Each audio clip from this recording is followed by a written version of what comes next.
Good evening, campers.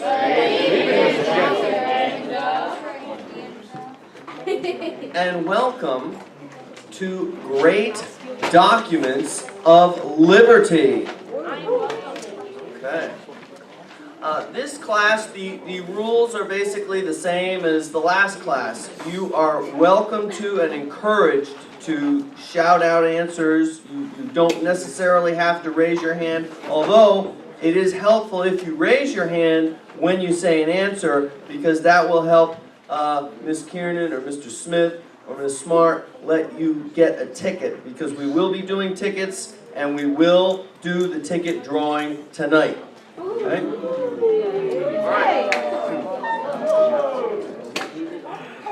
All right. Also, as far as dates go, you're going to see dates all over the place on the screen. Okay.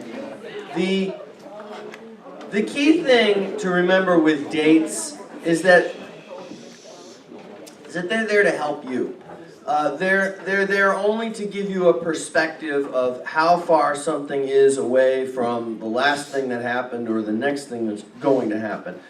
I don't expect you to memorize the dates. They're not there to intimidate you. They're there to help you. There are certain dates you should and need to know. You need to know that the Magna Carta was signed in 1215. You need to know that the War for Independence and the shot fired around the world was 19th of April, 1775. You need to know that the Declaration of Independence was signed July 4th, 1776. You need to know that the Constitution was signed on September 17th, 1787.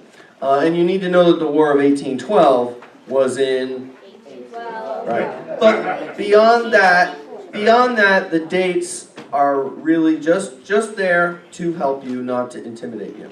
Okay, we are going to travel during Great Documents of Liberty all around the world, really. We're going to go back to the Holy Lands, and we're going to see a little bit about the Gospels. We're going to learn about 3 related documents from these 3 years, 1093, 1100, and 1215.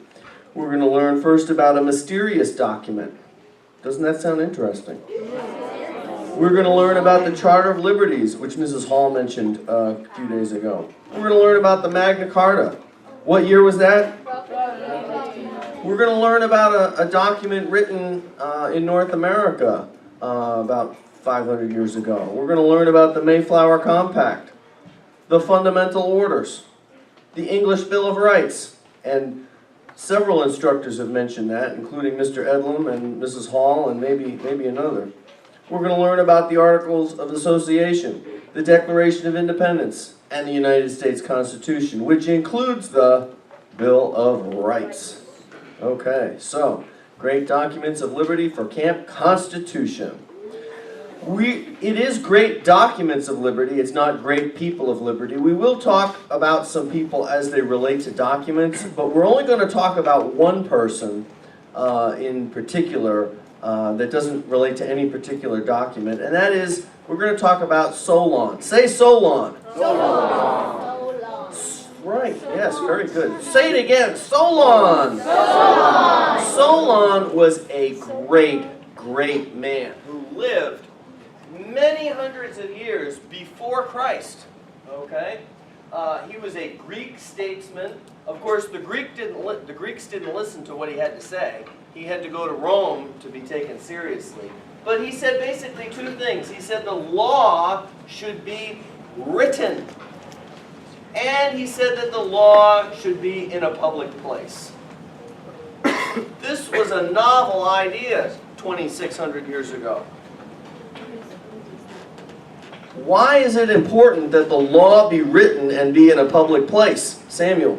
Because if they don't know about it, then they don't know if they're being told the real law or not. Exactly. If they don't know about it, they don't know if they're being told about the real law or not. Did you want to say something, Zoe?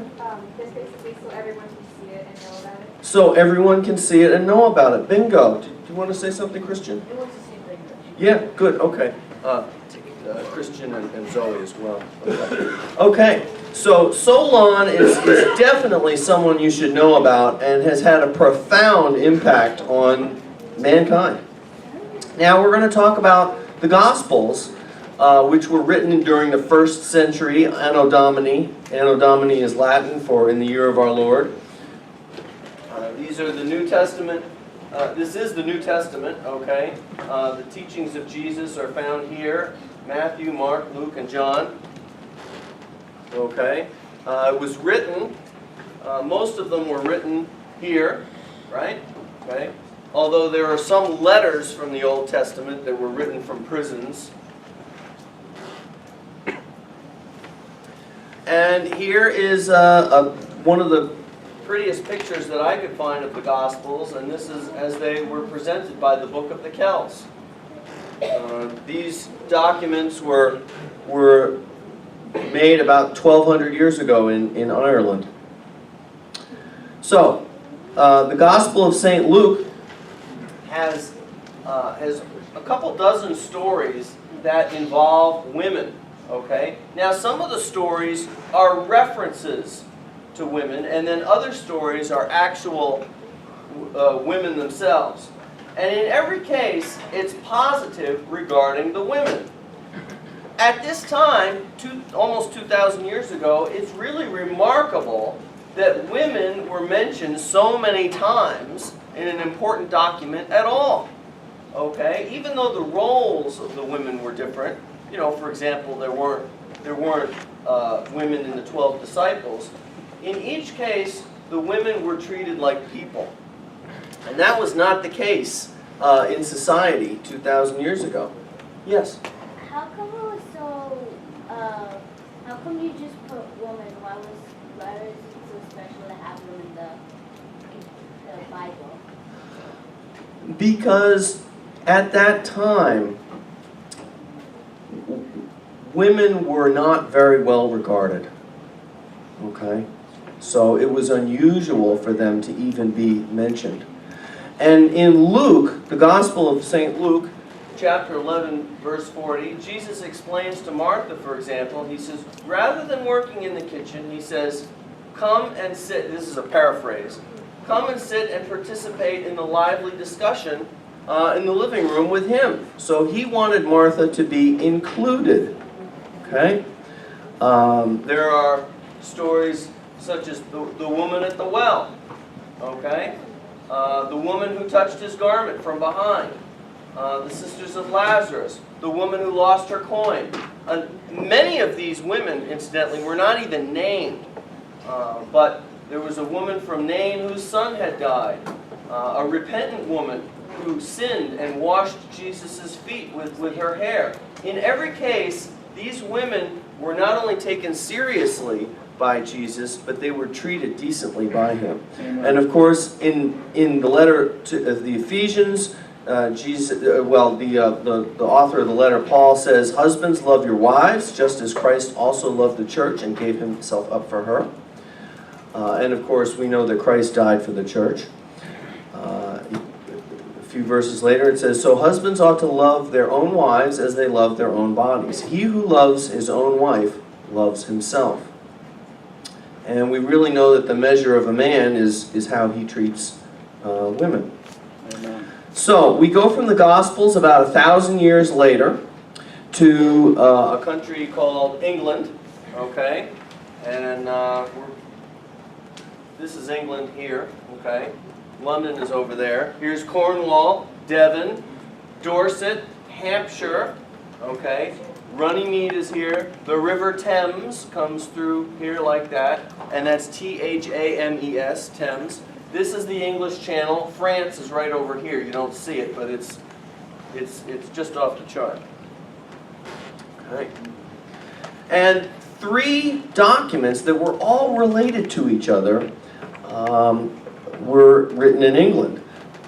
First, let's say this together. The 1093, okay, say it together. 1093 mysterious document. The 1100 Charter of Liberties. And the 1215 Magna Carta. Okay?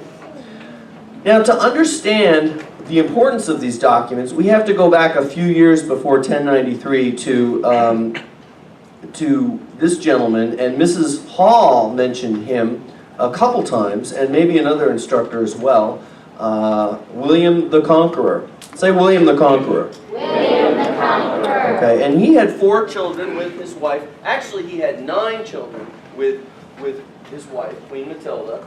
Let's say their names. Robert Curthose, Richard, William Rufus, and Henry. Okay? In 1066, William the Conqueror conquered England. Now, what is this?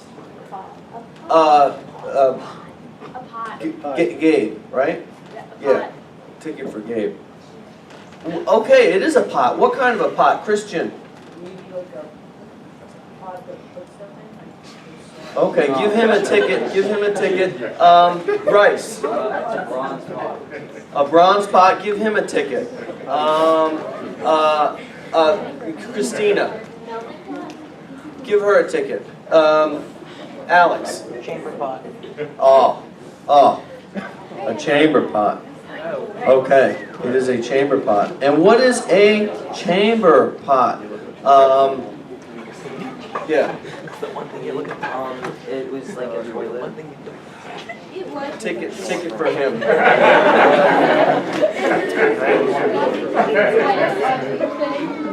He said it's like a toilet.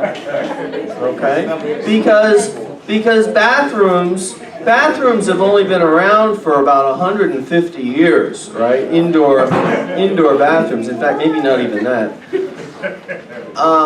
Before that, if you had to go in the middle of the night in your cabin, you didn't have a restroom nearby. You had to go in the woods. So what people did was they kept this under their bed. And they used that, and then in the morning they dumped it out. Okay? Now, William the Conqueror had, of course, these 4 sons. And William and Henry, Henry was the 9th child, by the way. The 9th of 9. And William and Henry took the loaded chamber pot and dumped it over the head of the oldest brother, Robert Curthose. Now, what do you think Robert Curthose thought about that? Ticket for Maya, ticket for this camper, and that camper, and that camper. All right? All right? Even though I'm not going to take questions, they had their hands up, so they're getting tickets. The answer is that Robert Curthose demanded that his father, William the Conqueror, discipline his brothers for their deed. And he was angry about the fact that his brothers dumped a loaded chamber pot over his head. This caused so much grief to William the Conqueror and Queen Matilda that they were really besides themselves. I mean, here you have William the Conqueror conquers a country. His life is at risk. There are people who want to kill him. And when he goes to bed at night, I'm just only surmising. I know the tension was so great that when he and Matilda went to bed at night, probably what they talked about was, well, what are we going to do about the fact that Robert is so angry with William and Henry? So the solution of William the Conqueror was to give Normandy to Robert Curthose. Okay? William the Conqueror was French. He was from Normandy. He conquered England. Okay? Here is France. Okay? Here is Normandy. You can see these 2 sections are right out of here. Okay? That's where William was from, Normandy. Okay? Normandy, France. Okay? So William gave Normandy to Robert Curthose, and that got Robert out of England. And so the tension was gone. Okay? Now, who's the next son? Okay. Richard liked to hunt. And he liked to hunt in the New Forest in Hampshire County, England. What do you think happened to Richard? Audrey? He got killed by an animal. Give her a ticket, please. That's not right, though. Pike. He got killed by his brother. Good try. Wrong. Give him a ticket. This camper here. He got lost. He got lost. Another good try. Not right, though. Was he assassinated? Assassinated. Good try. But still not right. Matthew, did you have your hand up? No? Yeah? Oh, okay. Make sure he gets a ticket, too. But somebody already... Mike. His horse ran away on him. Horse ran away. Another good try. Trying to give all the hands that are up a ticket. The answer is... he was hit by an arrow. And he died. But it was not an assassination because he didn't hold any type of office. Okay? So William the Conqueror, who reigned from 1066 to 1087, all of a sudden doesn't feel well. He doesn't feel well. And Robert is running Normandy. And Richard is dead. So, and then William Rufus and Henry are both much younger. Who do you think William the Conqueror decided to name as his successor? Christian. Henry. Christian said Henry. Give him a ticket. It's wrong, though. William. That's the right answer. Yeah. William Rufus. Rufus, by the way, stands for red because he had red hair. So William names William Rufus as the heir, and he becomes King William II. Because Robert was in Normandy. But Robert wasn't in Normandy. Robert was actually traveling from Normandy, and he was in Europe. Okay? He was away when his father passed away. So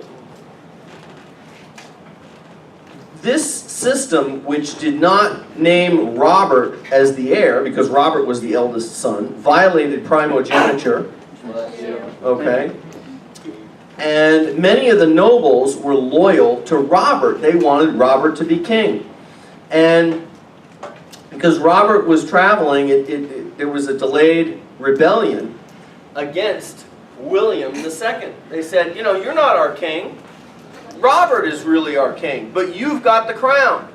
And William II said, if you support me as king, England will have the best law that has ever been in this land. That was his promise. And that was enough to persuade enough of the nobles to either drop their opposition against him or support him, that he was able to secure power. And he reigned as king until he died. And Robert never became king. Okay? So that document that William II promised is not a named document, but he signed a document. I call it the mysterious document, because there's no copy of that document in existence. Okay? But we know about the document from history. It was signed by William II. He's the third son of William the Conqueror. And much of the Magna Carta probably comes from the mysterious document of 1093. And I'm going to make a case for that now. Okay? Now, King William II and his youngest brother, Henry, go traveling to the New Forest in Hampshire County, England, and hunt. What do you think happened? Ben. Well, one of the brothers killed the other. One of the brothers killed the other. Good try. Wrong. Jillian. Someone got injured or lost? Someone got injured or lost. Yes. Yeah. Anybody want to be more specific? Luke. Tickets for those campers if we can. He shot himself in the head. Good try. Not what happened. Yep. Hit a tree. Good try. Ticket for this camper too. Maya. Another stray arrow killed William. Oh, I think we have a camper who listened very carefully to Mrs. Hall. ticket from Maya. Another stray arrow hit King William, and he died from the wounds. So his youngest brother, Henry, becomes king. Henry immediately issues the Charter of Liberties. Mrs. Hall mentioned that. I think another instructor did as well. It's also called the Coronation Charter because it was signed very close to the coronation. Okay? It was an update of the 1093 agreement. Okay? And he promised proper treatment for the nobility, for church leaders, and barons. However, this document was basically shelved. He signed it, people forgot about it, and then his great-grandson became king. 100 years later, 100 some odd years later. This is King John I, also King John the Only. There's never been another King John. And he had some very serious financial disagreements with his nobles, and they considered themselves to be abused. And they brought out the Charter of Liberties, copied much of it word for word, and named it the Magna Carta, which some people call the Great Charter, some people call it the Magna Carta Libertatum, some people call it the Great Charter of the Liberties of England. I call it the Magna Carta. You may call it whatever you'd like, but that is the document. And actually, the nobles came up to John in Runnymede on the 15th of June in 1215, and they said, "This is it, John. This is it, King, or you're in deep trouble." And he did not sign it, but he put his seal on it. Okay? It established a royal council. This is the key bullet here on this page, which eventually became called Parliament. Parliament, does anybody know what Parliament means? Dominic. The root word parler is an offshoot of the French word parler. That is exactly right, exactly right. Ticket for him. Parlement in French means speaking. And that's what they do in Parliament, they speak. Nevertheless, the king was not permitted to levy or collect unauthorized taxes. That means taxes that were not already established. And this is an absolute watershed in the history of mankind, the Magna Carta of 1215. It was signed here in Runnymede, not signed, sealed. Sealed here, right near the bank of the Thames. Now we're going to cross the Atlantic Ocean and come back to North America. Because there were some Native Indians or Americans.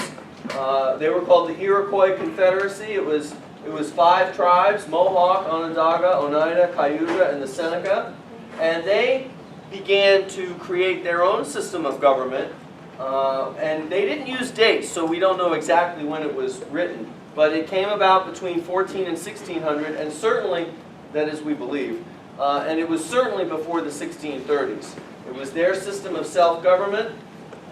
These were the Native Indians in western New York and west. And Benjamin Franklin learned about this and wrote admirably in a letter to someone that he thought this was impressive. Now we're going to go back to the other side of the Atlantic Ocean where the Pilgrims were, and they left England, they went to Holland, and then from Holland they came to America. The Pilgrims were a church. They were an English church during the reign of King James I, but they didn't like it in Holland because there was restrictions on proselytizing, and one of the things the Pilgrims loved was they loved to share about their faith. So they came to North America and wrote their own self-agreement. They were aiming down for Virginia, but they landed here in Plymouth, Massachusetts. Okay? And this is their document. It's called the Mayflower Compact. Begins, "In ye name of God, Amen." And it outlined their government. All men, there were 41 signers here, promised all due submission and obedience to just and equal laws. Equal laws. Okay?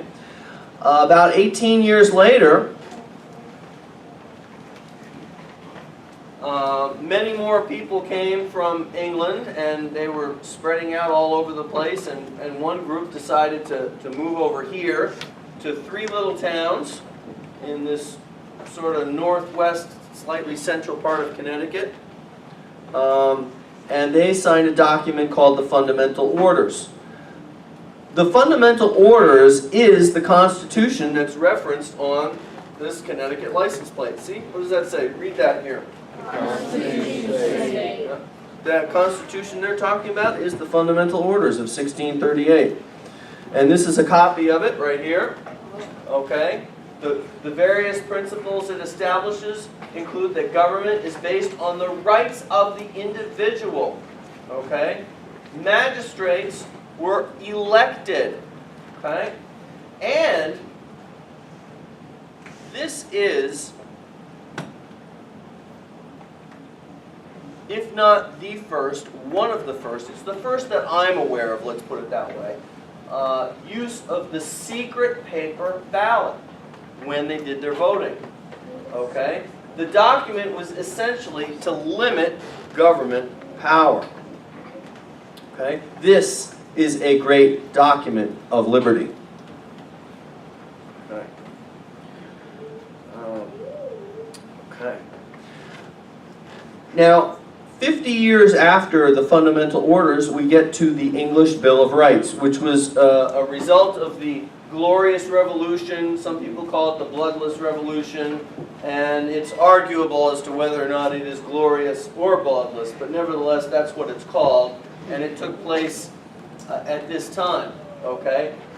It was the inspiration for the U.S. Bill of Rights, okay? And it was a precursor for many of the concepts in our Bill of Rights. Okay? The concepts that we find in the English Bill of Rights, and here we can see a copy of that document. It's about 320 years old now. The monarch may not suspend laws without the authority of Parliament. The quartering of soldiers had to be done lawfully. In other words, there had to be a law that explained how the soldiers would be put in someone's home if they were going to do that. Okay? Standing armies in peacetime had to be authorized by Parliament, right? Not by a monarch. Excessive bail was prohibited. Excessive fines were prohibited. Cruel or unusual punishments were prohibited. Freedom of speech was included, and they also discussed a redress of grievances, a method for the redress of grievances in the English Bill of Rights. Haley. What is that red stuff on there? What's what? The red stuff on the document. Oh, it's a very old document. Okay. And anything that's 300 years old or more is bound to have like a little ink stain or ketchup stain. Yeah. We won a ticket for that camper. Yes? I just want to say I think it's funny how a couple lines are X'd out, but there's a line through it.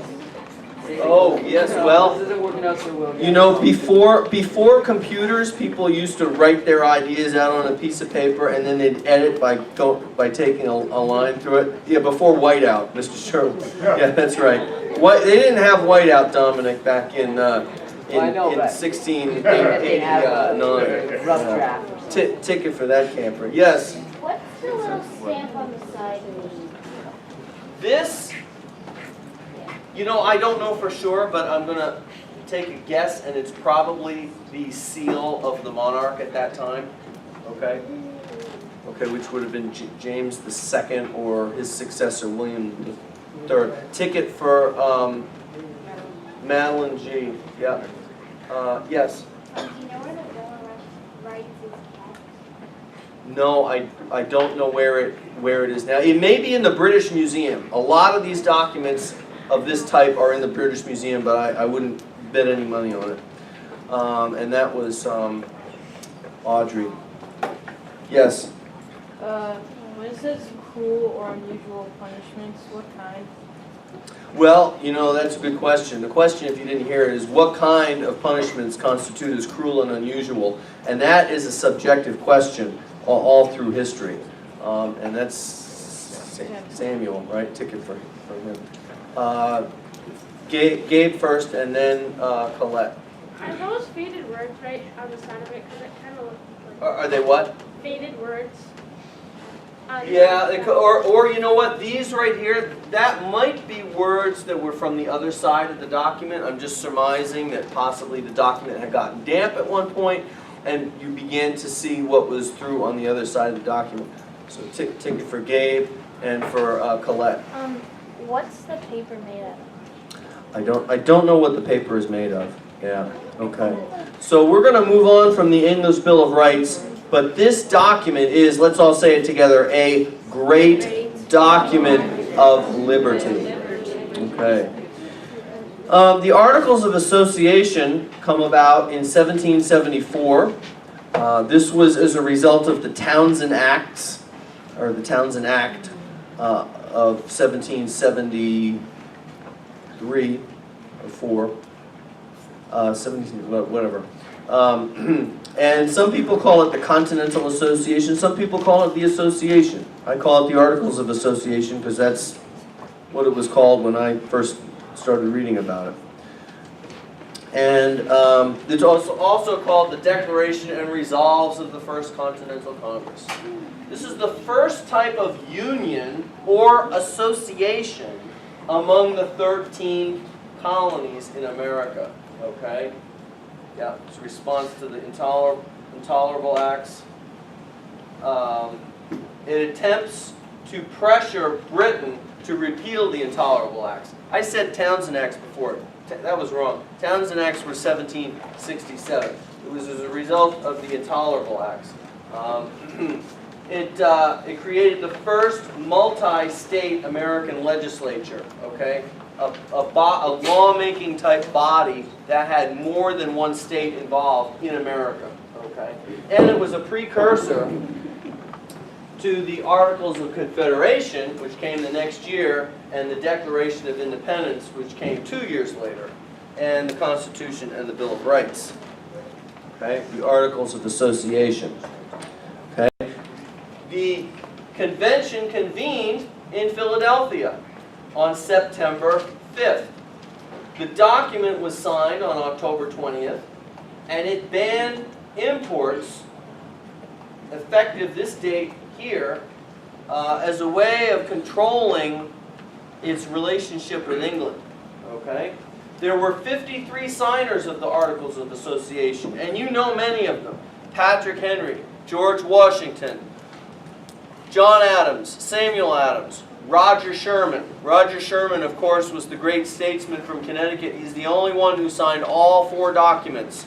The Articles of Association, the Articles of Confederation, the Constitution, and the Declaration of Independence. Yes, Samuel, ticket for him. How come it says, how come on one of the flags it has 15 stars for 15 colonies, but now it goes from 13 to 12? Oh, because only 12 colonies were represented at the convention. Okay. Georgia did not send anyone.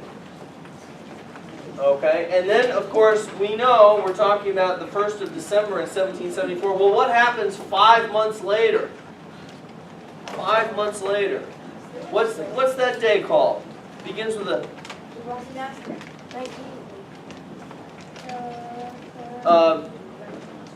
Christina. Go back into your neck. No. It's called Matthew. Boston Massacre. Oh. Make sure they all get tickets though. Josh. That was when the shot was fired at Lexington Green. Right. The shot was fired, and we call that what day? The shutter. Alex? Patriots Day. Alex. Patriots Day. Yep. Very good. Patriots Day. Okay. On page 35 in the booklet. Yes. Let's turn to page 35. The Declaration of Independence. Signed also in Philadelphia. And Reverend Kraft just talked about this a few minutes ago. say it together. We hold these truths. Endowed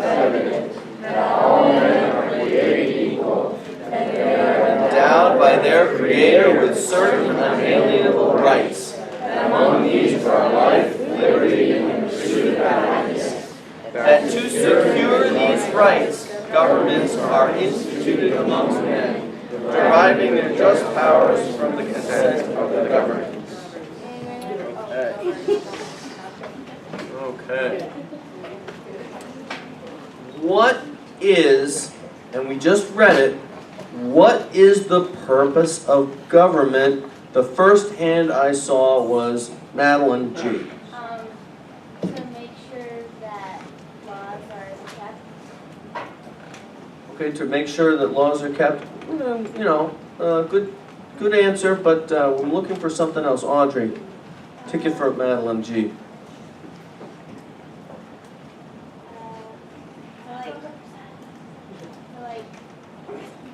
I forgot what I was gonna say. That's okay. Jillian. To preserve our rights, like our life, liberty, and pursuit of happiness. She said to preserve our rights. Very, very, very good. Okay, Ben, what were you going to say? I was going to say to kind of like cement the rights that God has already given us. Okay, ticket for him too. Okay, the purpose of government is right here. Let's read it again. Have fun with this too. You know, this is exciting stuff. We hold these truths to be self-evident, that all men are created equal, and they are endowed by their Creator with certain unalienable rights, that among these are life, liberty, and the pursuit of happiness, that to secure these rights, governments are instituted among men, deriving their just powers from the consent of the governed. Okay, what is the purpose of government? Everybody say it together.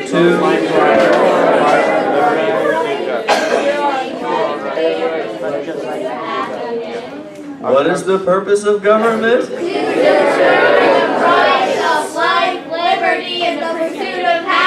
What great enthusiasm. We definitely want tickets for Audrey and Madeline G. Okay? Great job, all of you. Yeah, that is the purpose of government. It is to secure your rights. Okay? It's not to make you happy.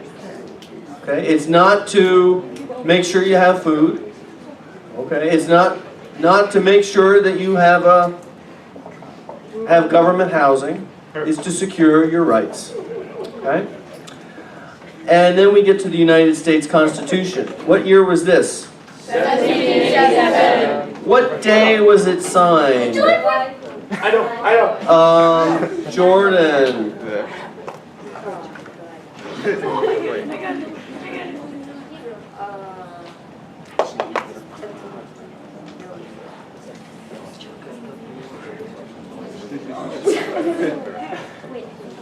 That's okay. That's okay.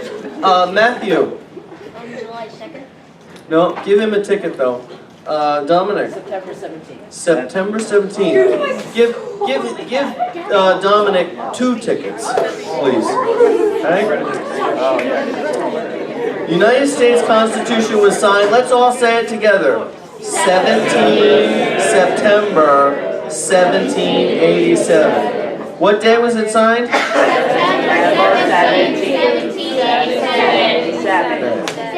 All right. And this was a convention that met from mid-May through September in that year. Okay? It was a group of about 56 men.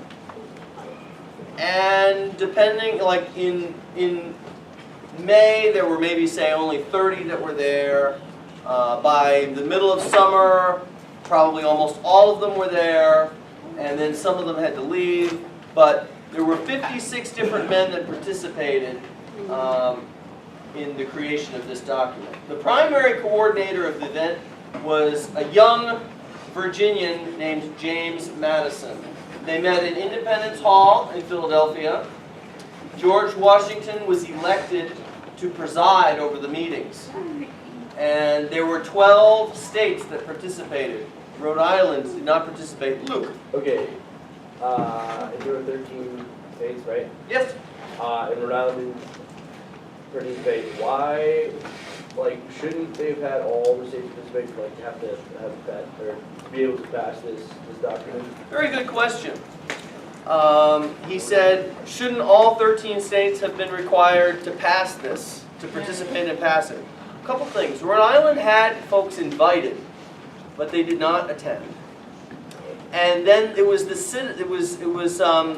Rhode Island itself that elected to accept the Constitution. The other states didn't tell Rhode Island, oh, we voted this new Constitution for you, and you've got it whether you want it or not. No, the Rhode Islanders themselves later said, okay, even though we didn't participate in creating the document, we agree with the document and we want to participate in being governed by this Constitution. Does that answer your question? Yes, sir. Good question. Ticket for him, please.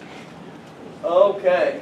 The Constitution that was created has 7 articles, and it was signed, oh, what day was this again? September 1787. It was not signed unanimously. There were 3, well, first of all, there were some people who had left the convention, some in protest because they didn't like the document, others because they were not there, because they had a sick wife or whatnot, and then there were 3 others that just felt they couldn't sign it because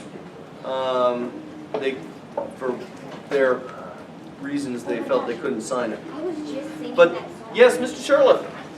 Okay, okay. The Bill of Rights is part of the Constitution. You can say it was any of these 3 years because the Bill of Rights was included in the Constitution in 1787, but it hadn't been drafted. It was drafted in this year, and then Congress ratified it in this year on December 15th. And here it is, the Bill of Rights. These are the great documents of liberty.